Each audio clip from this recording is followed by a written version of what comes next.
Welcome to the History Stories podcast. Today we are embarking on a historic road trip Ooh, historic road trip. to unravel the mysteries surrounding a truly astonishing find, the Piri Reis Map of 1513. Okay. You shared some fascinating material about this, and we're going to dive deep Yes. into what makes this centuries-old map so captivating. Absolutely. So- It's a piece of cartographic history that continues to spark debate and wonder, Yeah, even after all this time. right. What's fascinating here is how a single document can open up Yeah, so many questions about our understanding of the past. totally. And imagine discovering a forgotten scroll in an old palace library. Wow. That's essentially how this incredible artifact came to light in Istanbul's Topkapi Palace Oh, wow. in 1929. Okay. A German theologian, Gustav Adolf Deismann, stumbled upon it Okay. while cataloging non-Islamic holdings.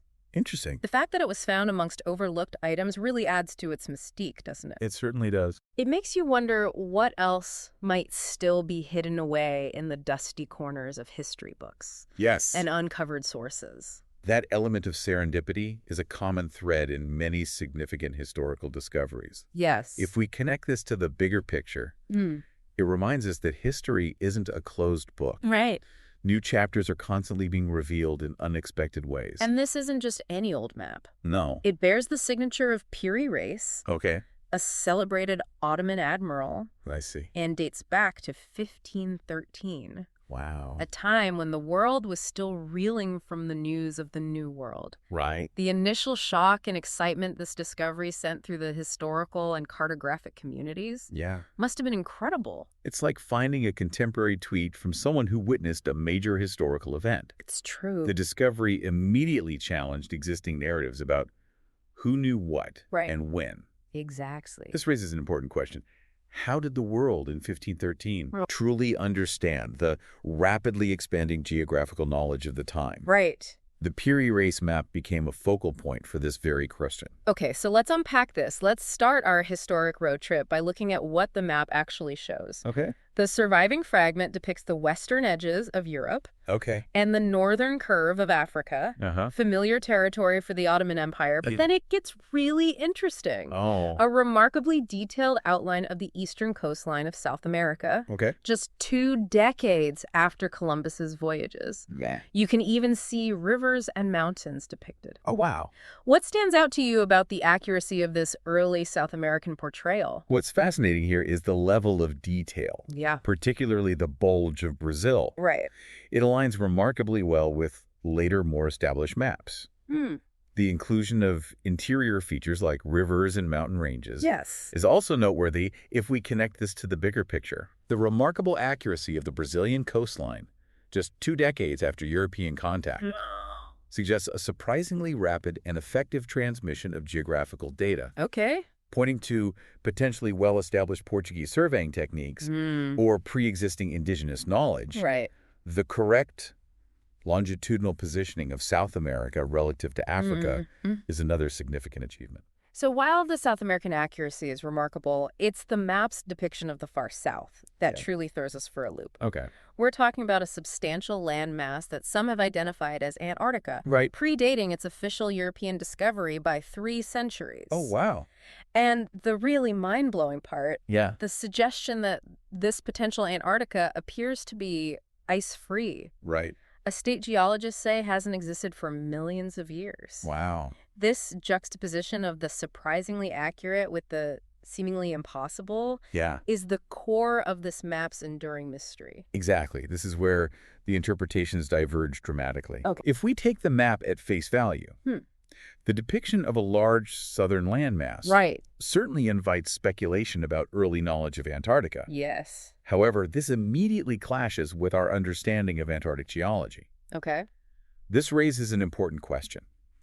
How do we reconcile this apparent anomaly? Right. The central tension lies between the map's apparent depiction of an ice-free landmass, which is geologically improbable, and the compelling visual similarities to subglacial features, I see. forcing us to consider either incredibly advanced lost knowledge Yeah. or, more likely, Yeah. cartographic misinterpretations Yeah. or the representation of a hypothetical continent. A major revelation after the map's discovery was the inscription claiming the use of a source map from Christopher Columbus. Wow. This must have caused a real stir. It absolutely caused a sensation. The idea that this could be a piece of a lost Columbus map, potentially shedding light on what he knew about the New World, is just incredible. The possibility of a direct link to Columbus's own cartography was incredibly exciting for historians. If we connect this to the bigger picture, it offered a tantalizing glimpse into the very beginnings of European understanding of the Americas.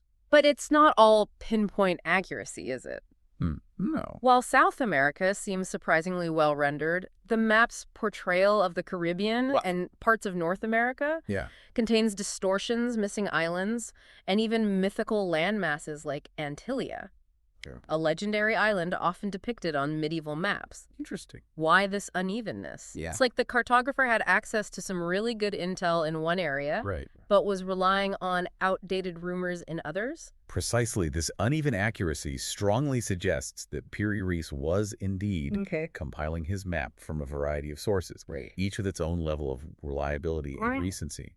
What's fascinating here is how he integrated these disparate pieces of information. The more accurate South American section likely came from newer Portuguese charts, while the less accurate Caribbean region probably reflects older, perhaps even flawed maps, potentially including one from Columbus, who, as you mentioned, had his own misconceptions about the geography of the region. If Piri Reis had access to such accurate Portuguese charts for South America, why might he have relied on potentially outdated information from Columbus for the Caribbean? That's a great question. Perhaps the Portuguese information was more focused on the coastlines, relevant to their trade routes, whereas Columbus's map, even with its flaws, might have offered the only available depiction of the Caribbean islands at that time for Piri Reis. That's a very plausible explanation. It highlights the challenges of compiling a world map in an era before comprehensive and standardized surveys. Cartographers had to piece together information from various sources, each with its own biases and limitations. This brings us back to the Antarctica debate, probably the most contentious part of the whole Piri Reis story. Professor Charles Hapgood's theory about the map showing an ice-free Queen Maud land is certainly intriguing. He pointed to similarities between the map's coastline and the subglacial topography we've mapped much later. But the prevailing scientific view really pushes back on this. Citing the millions of years of ice cover, the absence of the Drake Passage on the map also seems like a pretty significant point against the Antarctica theory. It is a significant point. If the Drake Passage is such a significant absence, is there any credible way to reconcile the map with a true depiction of Antarctica? The absence of the Drake Passage, a major geographical feature, makes a direct identification with Antarctica problematic. While Hapgood's theory is certainly thought-provoking, it faces significant challenges from the established geological timeline and other cartographic inconsistencies. This raises an important question. How much weight should we give to intriguing visual similarities when they contradict well-established scientific principles? It's more likely that the visual similarities are coincidental or due to distortions in the map, rather than evidence of prehistoric Antarctic mapping. So if it's likely not a map of an ice-free Antarctica, what are some of the more widely accepted interpretations of this southern landmass? Is it just a misshape in South America? Or is there another explanation? More conventional explanations suggest that the southern landmass is either a distorted continuation of South America, perhaps exaggerated or influenced by the shape of the parchment, or a representation of Terra Australis Incognita. This was a hypothetical southern continent that many geographers of the time believed had to exist to balance the land masses in the northern hemisphere. The potential connection to the Falkland Islands, depending on how you orient the map, is also a possibility. Interesting. What's fascinating here is how cartography in this era was often a blend of observation, speculation, and prevailing geographical theories. Let's zoom in on the map itself for a moment. It's a fragment drawn on gazelle skin parchment. A portolan chart with those characteristic rum lines radiating from compass roses. Right. These were navigational tools, right? Yes. And we should also mention the Ottoman Turkish inscriptions. Okay. And that single Arabic date. These physical characteristics must offer some crucial clues. Absolutely. The use of gazelle skin was not uncommon for high-quality maps of the period. Okay. The rum lines are a hallmark of portolan charts, Uh-huh. designed to aid navigation by providing compass bearings between important ports. Okay. These details tell us about the map's intended use Right. and the cartographic conventions of the time. Yeah. The Ottoman Turkish inscriptions are invaluable as they often identify locations, Okay. provide descriptive notes, and most importantly, attribute the sources Piri Reis used. I see. The single Arabic date firmly places the map in 1513. To really understand this map, we need to understand its creator. Right. And the world he lived in. Yes. The Ottoman Empire in the early 16th century was a major player. Yeah. And there was a growing interest in geography. Okay. Even translations of classical works were being commissioned. Interesting. Who was Piri Reis and how did he fit into this Ottoman context? Piri Reis was indeed a fascinating figure, Okay. a successful Ottoman admiral who also possessed a deep intellectual curiosity and a passion for cartography. Wow. What's fascinating here is the combination of his practical seafaring experience with his scholarly pursuits. Okay. The Ottoman Empire at this time, while focused on its Mediterranean and Eastern interests, Right. was also becoming increasingly aware of European explorations. Okay. Piri Reis, through his naval career and particularly his connection to his uncle, Kemal Reis, likely had access to geographical information Right. that might not have been widely available within the empire. And that connection to Kemal Reis seems key, Yes. especially the story of the captured Spanish vessel Okay. around 1501. Hmm. The idea that a Columbus chart might have been acquired this way Right. is a really compelling piece of the puzzle Yeah. that could unlock the secrets of the Americas depiction. It is a crucial detail. The story suggests a direct line of transmission from Columbus's own cartographic work Right. to Piri Reis. Okay. If true, it would explain the presence of details relating to the Americas Right. on a 1513 Ottoman map. Yeah. This highlights the interconnectedness of geographical knowledge across different cultures Wow. and empires, even in the early 16th century. So the Piri Reis map is a portolan chart. Right. Can you explain a bit more about what that means Yes. and why it's significant? Okay. It wasn't just a pretty picture of the world, was it? Not at all. A portolan chart was a practical navigational tool, primarily focused on the accurate depiction of coastlines Okay. and providing reliable compass bearings. The network of rum lines radiating from compass roses Right. allowed sailors to plot courses between ports Okay. by following specific compass directions, I see. while the Ottomans also used this style. Piri Reis's map Yeah. was unique in its ambitious attempt to synthesize information from diverse sources to create a world map, Okay. rather than just focusing on regional navigation. The most straightforward explanation for the Americas depiction Right. really does seem to come back to Piri Reis's own statement about using a map Yeah. drawn by Christopher Columbus. Right. The fact that inaccuracies on the Piri Reis map mirror Columbus's own misconceptions, like Cuba being part of the mainland, Yeah. strongly supports this connection. Oh, It's exactly. almost like seeing Columbus's geographical blind spots reflected in the Ottoman admiral's work. These shared inaccuracies are powerful evidence pointing to a common source. Okay.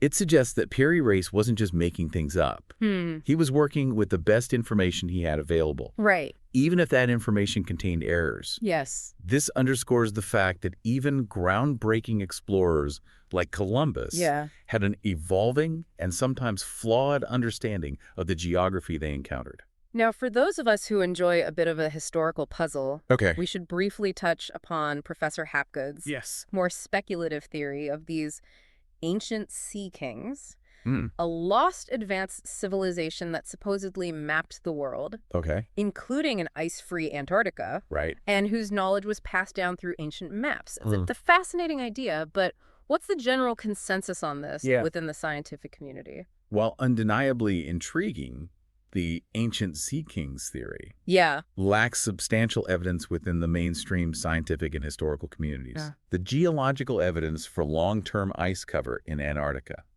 directly contradicts the idea of a recent ice-free mapping. Right. While the allure of a lost advanced civilization is strong, it's important to distinguish between speculative hypotheses and evidence-based conclusions.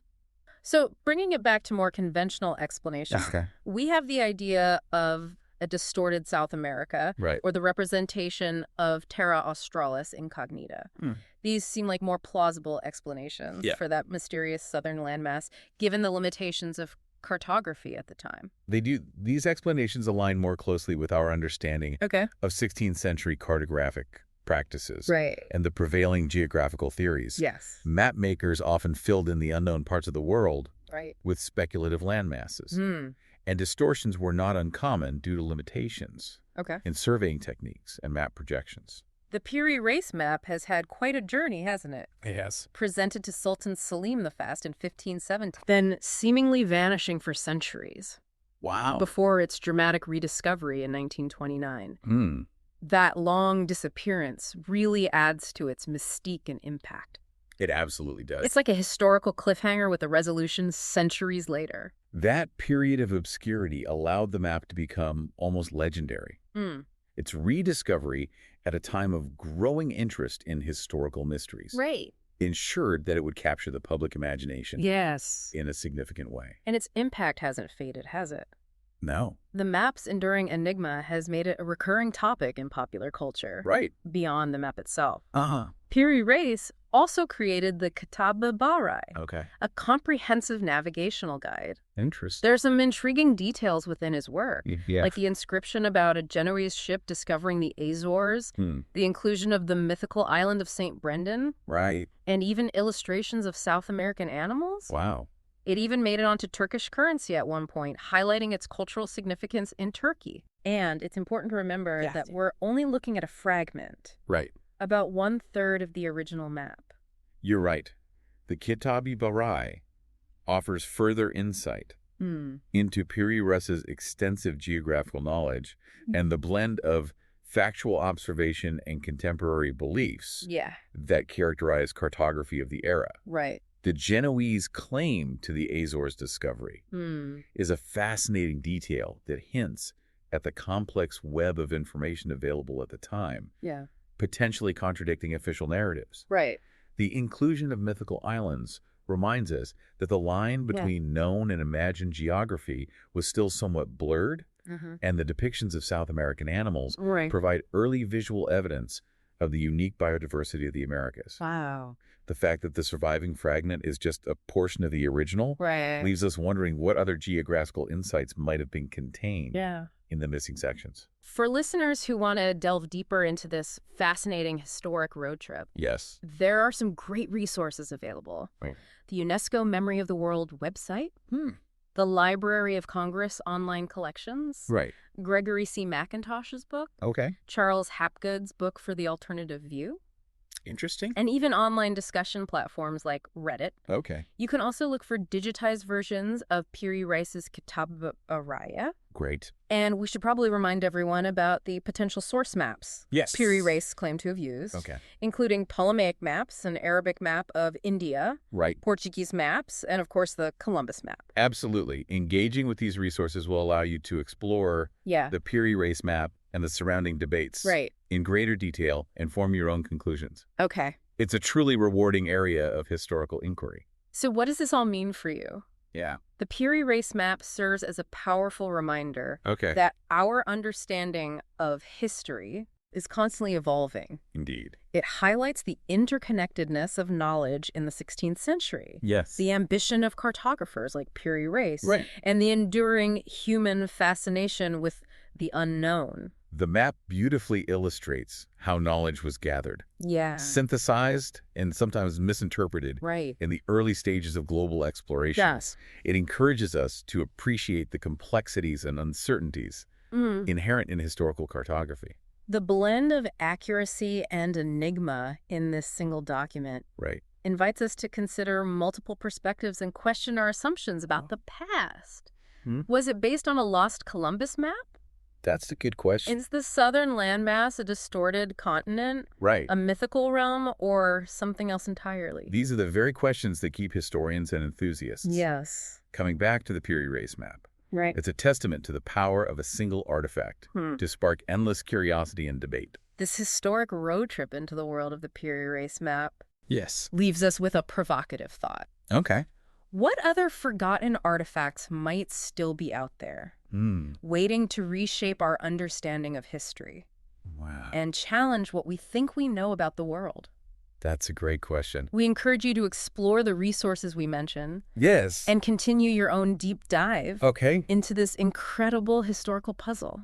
Fantastic. Thanks for joining us. Thanks for having me.